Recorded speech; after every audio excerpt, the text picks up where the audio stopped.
Cuffs. This was a new 8 p.m. Drama starring Ashley Walters and Amanda Abington. And finally getting some work this year, Sean Dooley. Thank God, I've been worried. It's been a while since we've seen him in anything, so it means good. I haven't got to stand in my local town with my Sean Dooley tin, rattling it, hoping that he can pay his electric bill this month. This was all written by Julie Geary, who did Prisoners' Wives. It was all set in Brighton. There was a new trainee who was the son of the commissioner, was he? Mm-hmm. Yes, yeah. And he was being shown around by Ashley Walters, very angry single dad who just seemed very angry about everything, just generally.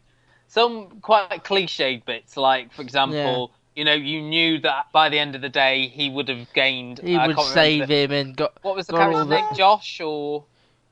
I can't remember. Oh, God. That's awful, isn't it? Why don't we know? I think one thing, I mean, this is very reminiscent of two American shows, one being Rookie Blue, which unfortunately has recently been cancelled. Which is Canadian. Canadian and American. And also Southland, which is a great hidden gem, which did show on More 4, which it's started a bit tamer than Southland. Yeah, I was going to say... Isn't Southland closer to, like, Training Day than... I was going to say that the similarity more fun to land Southland... than Southland. Let me finish a sentence. The similarity to Southland is that it's a new trainee coming in and joining an existing force. That is a very much a standard plot device of a lot of culture. Yeah. The interesting thing about this, I watched this on previews a couple of weeks ago, quite enjoyed it and bigged it up on Twitter, and then I watched it last night live with the family, and I didn't enjoy it as much at all. I don't know what it was. I found bits of it quite amateurish. My parents found Ashley Walters to just be so irritating. I agree. That he overplayed everything. I mean, we got the point that he was this gruff guy who didn't take any nonsense, but he just... was just too much, I think, at times. The scenes with Ashley Walters to be the least engaging. I liked all the stuff with Amanda Abington and the racism thing and the other...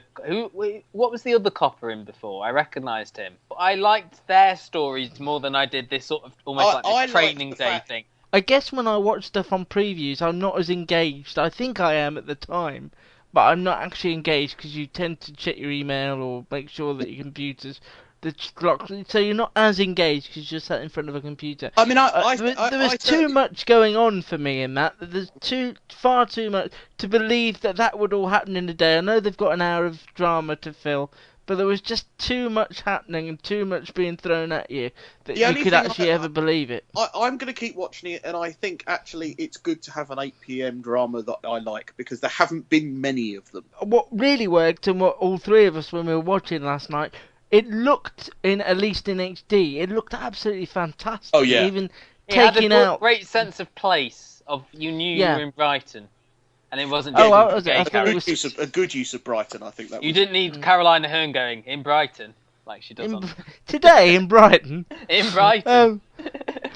See, I don't know now. I think I'm going to give it the second one. Yeah, I will. But I don't know. It's going to be one of those that's sort of on in the background, like a Waterloo Road or something like that. They tried to do something, and I think it's hard to judge it on its first episode because they've got to introduce a lot of characters. There was a lot going on. Yeah, so I think give it some time and we'll see. By sort of Act 3, Act 4, and we'll see where it is. I think they did a good job of setting up bigger storylines for the whole series. Agreed.